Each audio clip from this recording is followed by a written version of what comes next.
Something that you did not hear before? Attention please to all those willing to listen. Today on the History Crash Course, we will dive right into the lands and conflicts of North Korea, USA, Palestine, and Israel. The word ideological is an adjective that describes political, cultural, and religious beliefs. An ideology is a belief of ideas, and those who agree with the main idea of something take an ideological stand to support it. From the dictionary definition. So here's a brief history on the USA and North Korea. Tensions between them have arisen for decades. It shows proof on how conflicts of 70 years and more have left legacies and amenities that have not yet gone away and which still pose a real threat to world peace. Looking all the way back to the 1950s during the Korean War possesses a thought on on some of the never-ending tension.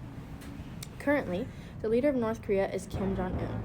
He has been in power for over 13 years, assuming leadership of North Korea in December 2011 after his father, Kim Jong-il, died, becoming the third generation of the Kim dynasty to rule the nation. The leader of the United States is Donald J. Trump. He served from 2017 to 2021, and he is now back in office. This conflict began to arise when Korea was liberated from 35 years of fractious and often harsh Japanese rule when the Second World War ended in 1945. While many of Koreans wanted a self-governing state, much of the country's prosperity had been built on the input of its old imperial rules, and by the time Japanese rule had ended, Korea was the second most industrialized nation in the region after Japan. From Adam Jessard. The hopes of a self-governing state were not realized, although both opportunities, with the country's strong industrial forces and its location of the borders of China and Japan, made the U.S. want to build trade relationships with. By the late 1940s, America was spooked from communism and sought to contain of what the threat of global communism. This is what led to the division of Korea, with South Korea becoming under Syngman Rhee and North Korea under Kim Il-sung. As you can imagine, tensions were very high, and North Korea made the attempt to unify the country and take over the whole country. June 25th, 1950, armed with Soviet weapons. From Adam Jessard. They crossed the parallel and split the country. An outbreak was set to happen eventually, due to all the gradual escalations of hostilities by both countries. In 1950, with the Soviets boycotting the UN Security Council over a decision to exclude China from the membership, Harry Truman, the U.S. president, was able to secure a resolution force against North Korea, and the war began. In many ways, this was the official start of the Cold War, in which U.S. and Russia used others to engage. Adam Jessard.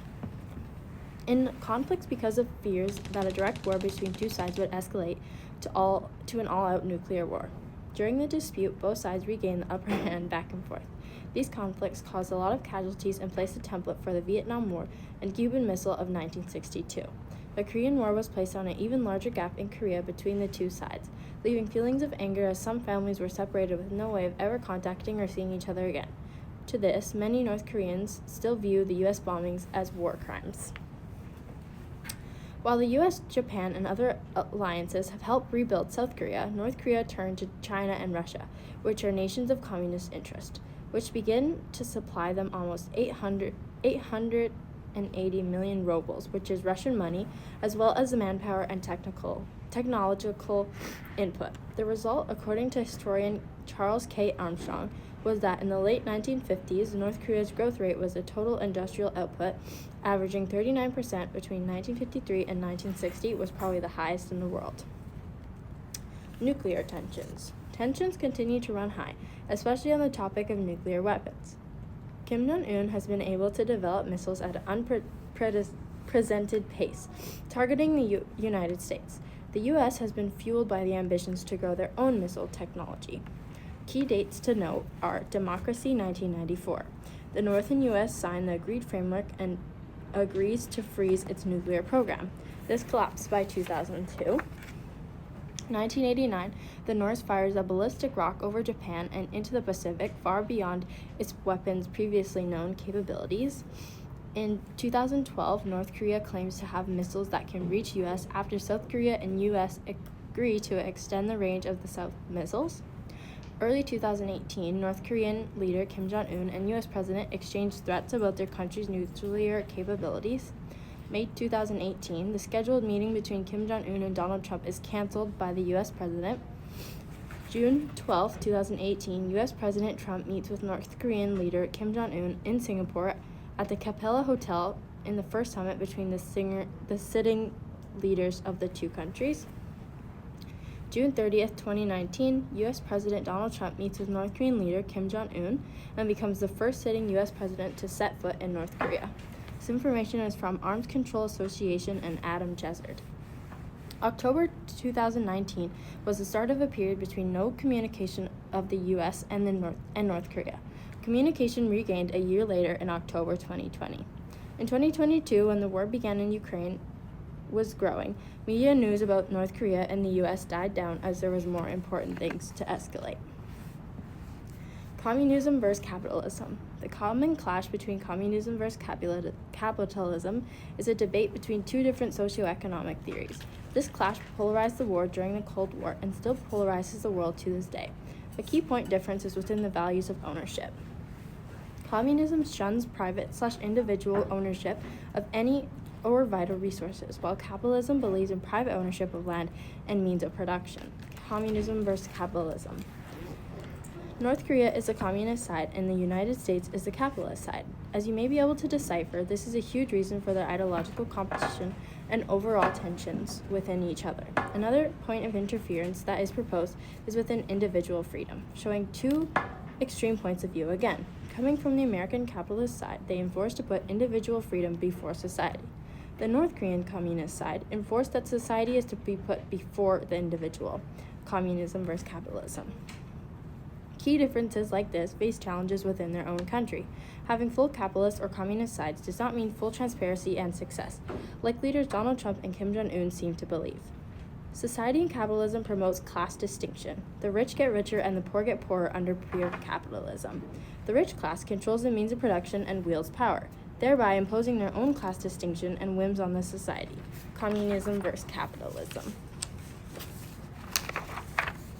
Society in the communism advocates a classless society where all men and women are placed on the same footing. There will be no differences of class, religion, race, or even nationality. This way, there will be nothing to fight for. Communism versus capitalism. This is a nice idea, but trying to implement this idea is tough, and asking people to give up things that make them different is unfair. Every person is special and different in his own way, and implementing this idea is asking people to give up what makes them different. But like the capitalist side doesn't sound fair either. In cases like this, what would you choose? Lastly, we can talk about the anatomy of power. Let us consider what will happen to power distributed in both these ideologies. Capitalism naturally concentrates wealth and therefore power in the hands of people who own the means of production. It creates the rich elite who control wealth, resources, and power. So naturally, they decide the distribution of power. Communism versus capitalism. In communism, if all mankind was saintly nature, altruist and selfless, the distribution of power would be equal. However, that is not the case here. People are inherently selfish, and the nature of power is such that it corrupts minds, and absolute power corrupts absolutely. We have the example of how communism can concentrate absolute power over a whole nation in the hands of a single man in North Korea. Ultimately, what we need is a balanced approach, which is a combination of good points in both the ideologies. A mixed economy where the state has a control of all the vital resources of a nation, provides welfare for the needy while also promoting free ownership. This information is from Communism versus Capitalism. Let's take a brief pause and think about what we just learned.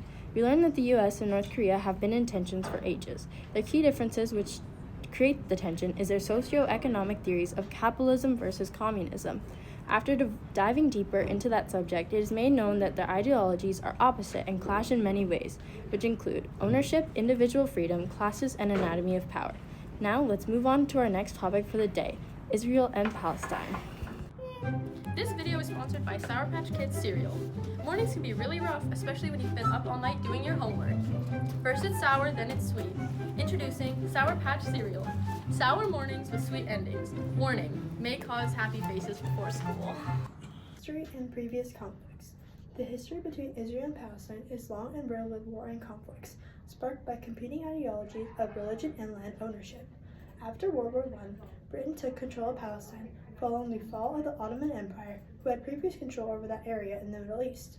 The majority of the population was Arab, with the minority being Jewish, along with other ethnic groups. The two groups' tensions deepened when the UK agreed for the establishment of a national home in Palestine for Jewish people, a pledge known as the Balfour Declaration, BBC paragraph 2. The Jewish population had historical links to the land, but the Palestinian Arabs fought back, stating that they had historical claims and opposed the moves. The British stated the rights of the Palestinian Arabs already living there had to be protected. From 1920 to 1940, the Jewish population in Palestine kept growing, with many fleeing from persecution in Europe.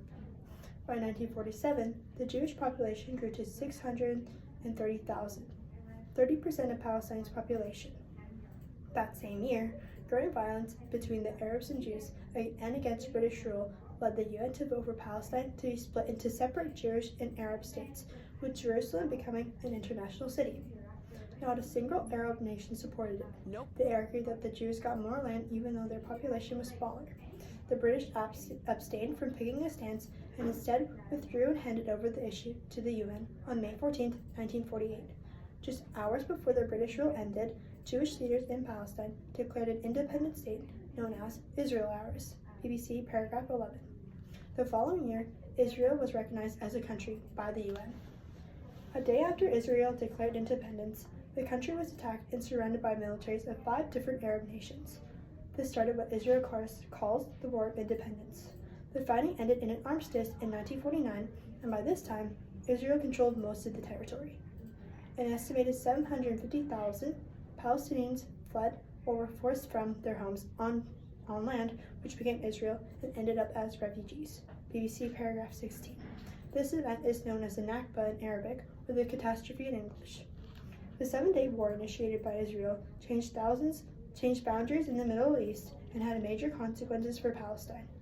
In this war, Israel fought Egypt, Syria, and Jordan, and started when Israel launched an attack on Egypt's air force. Once the fighting ended, Israel had captured the Sinai Peninsula and Gaza from Egypt, most of the Golan Heights from Syria, and East Jerusalem and the West Bank from Jordan. BBC paragraph 21. Around 1 million Palestinians became under Israel's control. In 1979, Israel and Egypt signed a peace treaty, but Israel still occupies these lands today. Today, the West Bank, which is the land between Israel and the River Jordan, is home to an estimated 3 million Palestinians. Israel has overall control over this area, along with East Jerusalem and Gaza, known as occupied Palestinian territories. The Palestinian people widely oppose Israel's presence in these areas and want them to be part of the future independent state, something backed by the majority of the international community. BBC paragraph 31. So the fight for occupation and religious movements started on October 7, 2023, was the day that Israel saw the worst anti-Semitic massacre following the Holocaust, taking the lives of 1,219 people and led to the capturing of 251 hostages, most of them Israeli citizens. This attack was led by the Palestinian terrorist group Hamas. The group started the attack at around 6:30 a.m. with a barrage of thousands of rockets aimed at military and civilian sites in Israel. Then, a multi-front attack, hundreds of Hamas terrorists and armed Palestinian militants from other terrorist groups in Gaza breached Israel's border defenses. They blasted through border walls, stormed beaches on speedboats, and invaded radar with low-flying paragliders. History.com editors, paragraph 3. Hamas targeted civilian areas, bombing a music festival and villages filled with innocent families and children. So exactly why did this day occur, and why is it due to the ideological competition of land rights?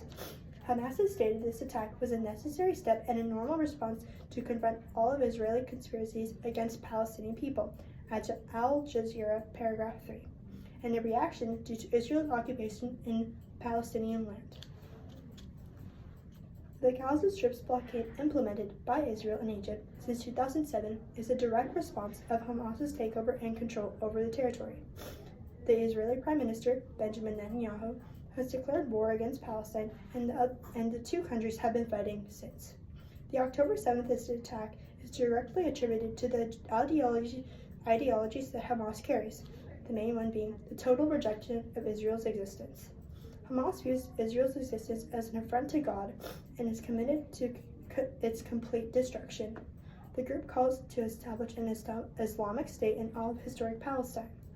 While some leaders may have made while some leaders have made tactical adjustments for the political purposes, such as hinting at an acceptance of a Palestinian state along the 1967 borders as an interim step, the core of rejecting Israel's legitimacy has remained intact.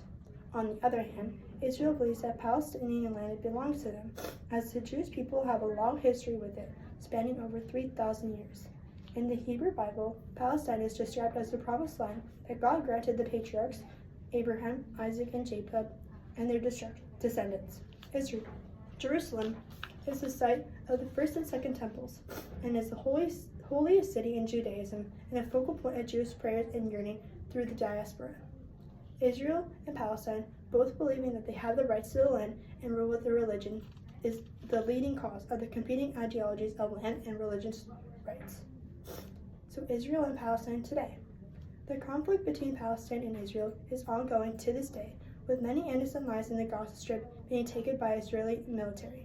Israel is also set to revoke the licenses of 37 international non-governmental organizations working in Gaza and in the occupied West Bank. Walker, paragraph 1. This will block life-saving aid and will likely lead to the death of many innocent Palestinians in the Gaza Strip.